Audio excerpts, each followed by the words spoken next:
سوچ رہی ہے کشمیر میں، یہ کوئی پیکٹ نہیں ہے بلکہ مین سٹریم سوچ رہی ہے. شیخ عبداللہ بھی جو ہے وہ بنیادی طور پہ تھرڈ آپشن کا حامی تھا جو کہ سب سے پاپولر لیڈر تھا. لیکن پاکستان کی position from day one with the exception of Quaid Azam محمد علی جناح،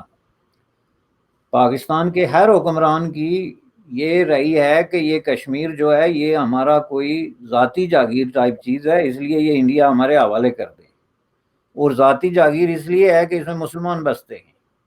جس میں کہ ٹوٹلی باقی جو قومیتیں ہیں جو مذاہب ہیں ان کو اگنور کر کے تو یہ ہمیں دے دیں، چونکہ اس میں مسلمانوں کی اتنی تعداد جو ہے وہ باقیوں سے زیادہ ہے. تو یہ سٹینڈ تھا، اس کو ریپیٹڈلی انہوں نے خود مختاری کو یا آزادی کے اس کو انہوں نے ہمیشہ ریجیکٹ کیا ہے، یہ کوئی ڈھکی چھپی بات نہیں ہے. تو یہ اس میں بھی اب اگر کسی کو شک ہے کہ یہ ہندوستان سے کشمیر چھیننے کا دوسرا نام انہوں نے رکھا ہوا ہے حق خود ارادیت، کہیں آزادی کہیں جناب حقوق، لیکن ان کے نزدیک یہ بالکل کلیئر ہے، اس میں کوئی دو کلام نہیں. کشمیریوں کے اندر اس پہ چلو ایک ڈیفرنس آف اوپینین ہے، کچھ لوگ آزادی چاہتے ہیں، خود مختاری چاہتے ہیں، کچھ ہندوستانی کے ساتھ ملنا چاہتے ہیں، کچھ پاکستان کے ساتھ. لیکن جہاں تک پاکستان کا تعلق ہے حکمران پلس عوام وہ اس پہ ٹوٹلی متفق ہیں کہ کشمیریوں کو آزاد نہیں ہونا چاہیے، یا ہمیں ملیں یا ہندوستان کو ملیں، ویری کلیئر. فاروق عبداللہ صاحب پر ہی بات کرتے ہیں. ان سے جب یہ پوچھا گیا کہ آگے کا آپ کا پلان کیا ہے، آپ کی کیا امیدیں ہیں ہندوستان کی سرکار سے، آپ کیا چاہتے ہیں، تو انہوں نے کہا کہ ہم ایک تو یہ چاہتے ہیں کہ ہمارا اسٹیٹ ہوڈ واپس ریسٹور کیا جائے، اور آرٹیکل 370 اور 35A کو جو ہم سے چھین لیا گیا ہے اسے بھی ہمیں واپس دیا جائے. اس کے بعد تو کوئی گنجائش ہو سکتی ہے،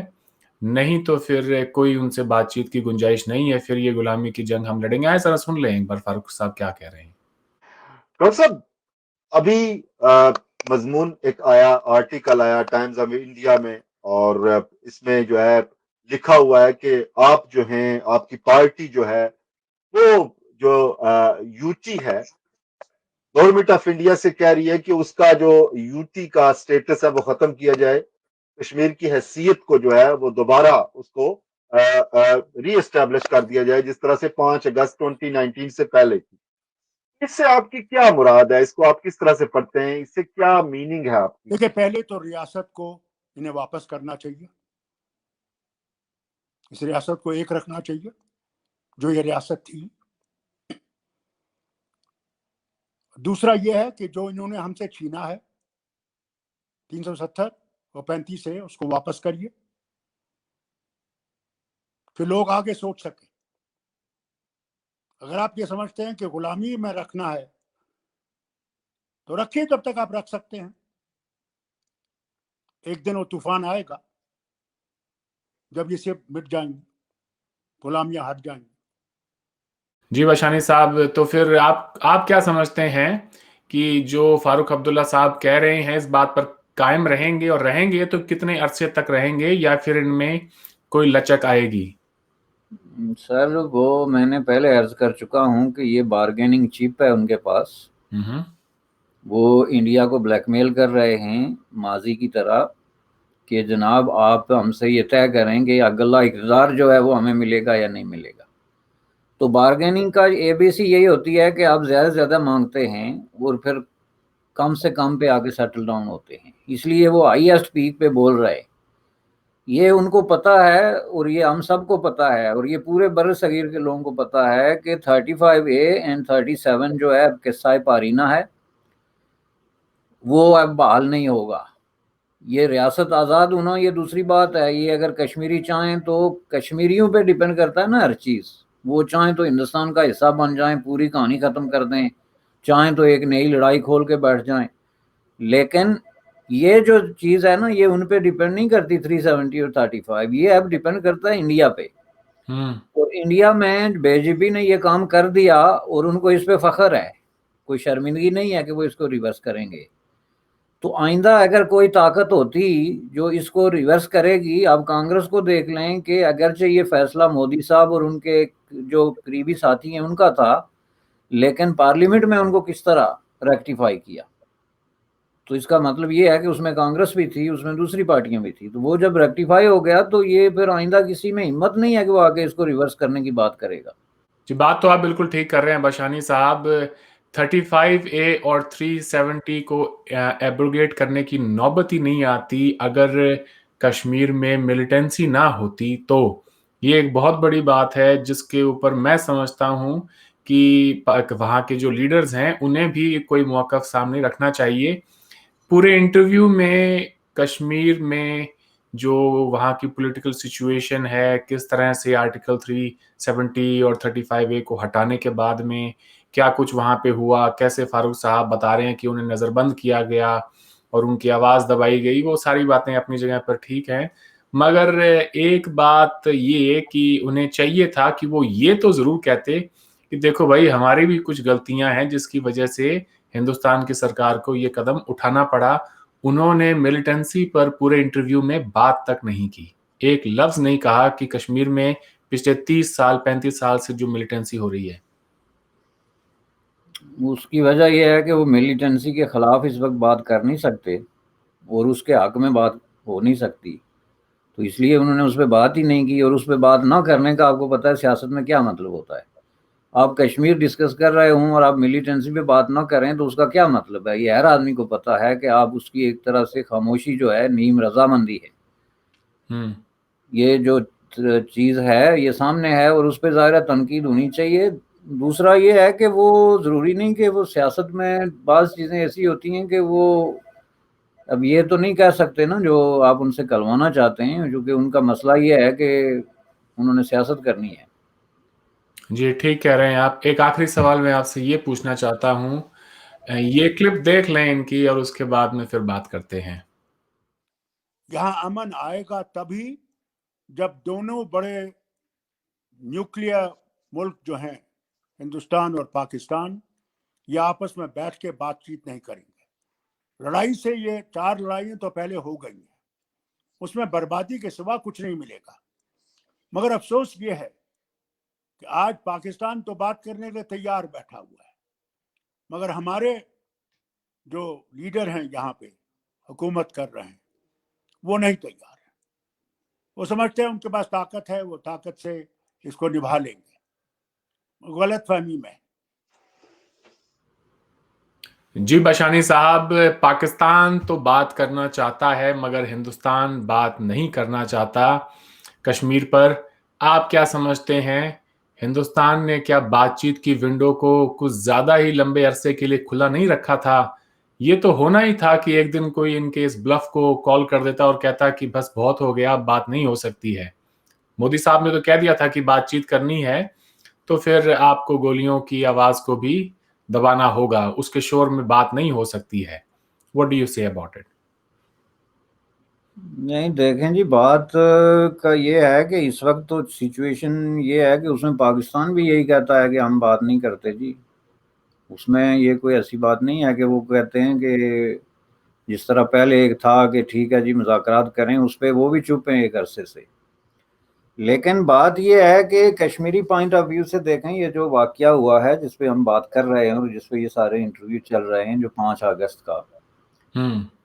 اس میں انڈیا نے جو کچھ کیا وہ بالکل سامنے کیا، جو یہ ڈسمنٹل کیا، یہ جو کانسٹیٹیوشنل ارینجمنٹ جو ڈسمنٹل کر کے تو علاقے کو ایک نئی شناخت دی، ایک نیا اس کا سٹیٹس بنا دیا، تو یہ بالکل سامنے کیا، پارلیمنٹ میں بیٹھ کے کیا اور باقاعدہ کہہ کے کیا کہ ہم یہ کر رہے، ٹھیک ہے نا۔ اب آپ کو ان کے اس عمل پہ اعتراض ہو سکتا ہے، آپ اس کو جو ہے ناپسند کر سکتے ہیں، آپ اس کو ریورس کرنے کی کوشش کر سکتے ہیں، یہ آپ کا حق ہے، لیکن پاکستان جو کچھ کر رہا ہے وہ کشمیری عوام کے ساتھ فراڈ ہے۔ اس دن سے لے کے انڈیا نے فراڈ نہیں کیا، انڈیا نے ایک کام کیا، سامنے کر دیا اور اس پہ سٹینڈ کر رہا ہے اب کہ ہم نے یہ کر دیا ہے جی، اب ہم اس پہ کوئی بات کرنے کے لیے تیار نہیں۔ پاکستان یہ فراڈ کر رہا ہے کہ جی ہم آپ کو یہ کشمیر لینے کا ایک بہانہ مل گیا ہمیں کہ یہ تو انہوں نے اتنی بڑی غلطی کر لی ہے انڈیا نے اور یہ خود اپنے جال میں پھنس گیا ہے اور اب تو کشمیر ہماری جھولی میں گرنے والا ہے۔ یعنی وہی پرانی کہانی جو ہے نا 70 سال سے جو یہ دہرا رہے تھے اس کو انہوں نے دوبارہ نئے جذبے کے ساتھ جو ہے وہ دہرانا شروع کر دیا، جس کی وجہ سے مجھے بہت بڑا افسوس ہے کہ یہ کشمیری عوام کے ساتھ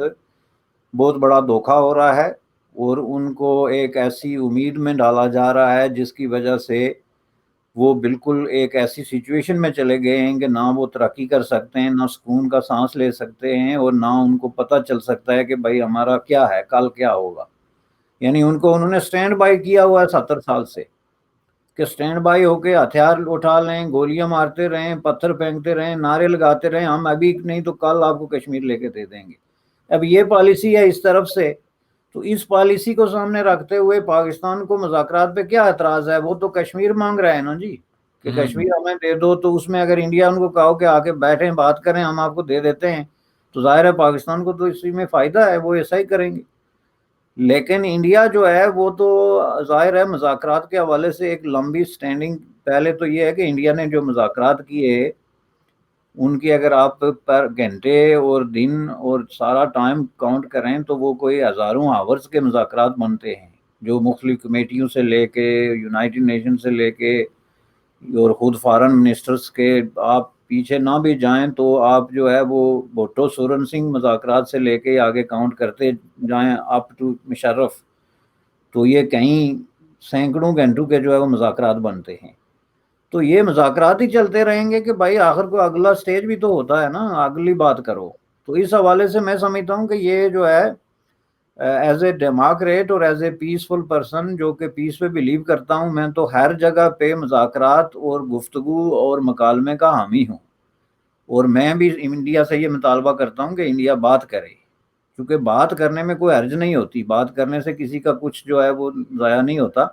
اس سے راستے نکلتے ہیں، اور اس میں کوئی حرج نہیں ہے۔ مذاکرات اگر پاکستان کہتا ہے تو انڈیا کو کرنے چاہیے، لیکن سب کا سٹینڈ جو ہے وہ اپنا اپنا۔ انڈیا اور پاکستان دونوں کی ایک لانگ سٹینڈنگ پالیسی ہے، ایک کہتا ہے کہ ہمارا انٹیگرل پارٹ ہے، دوسرا کہتا ہے ہماری شارگ ہے۔ بات چیت سے اگر امن کا ہی راستہ نکلے، کم سے کم جو روز وہاں پر جانے جا رہی ہیں، بے گناہ مارے جا رہے ہیں، وہ سب بند ہو جائے، خون خرابہ ختم ہو جائے، امن آ جائے، اور لوگ آپس میں یہ بارڈر کے رہتے ہوئے بھی اگر ملنا جلنا شروع ہو جائے، ٹریڈ شروع ہو جائے، امن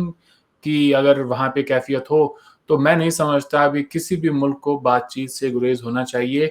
آج آپ نے وقت دیا، اس کے لیے آپ کا بہت بہت شکریہ۔ آپ سے 2-4 روز میں پھر بات کریں گے۔ Thank you so much for giving اس ٹائم۔ تھینک یو جناب، تھینک یو ویری مچ۔